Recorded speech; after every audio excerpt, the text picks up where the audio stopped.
जग्जं तत्त्वैषधि सर्वं जग्जं त्वयैवेषधि सर्वं वाक्लामि स्वाहा त्वं गुणत्रयामि सिदोषनित्यं त्वं सच्चित्रात्मकः त्वां योगिनो ध्यायन्ति नित्यं तं ब्रह्मा तं विष्णु तं रुद्र तं इन्द्र तं अग्नि तं वायु तं ब्रह्मा भूर्भुवस्सर्वं स्वाहा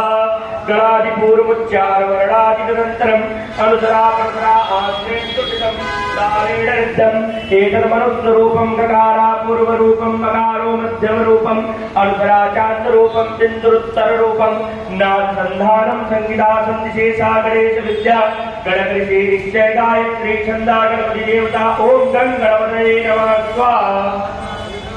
एकदन्ताय विद्महे वक्रतुण्डाय धीमहि तन्नो दन्ती प्रचोदयात् स्वाहा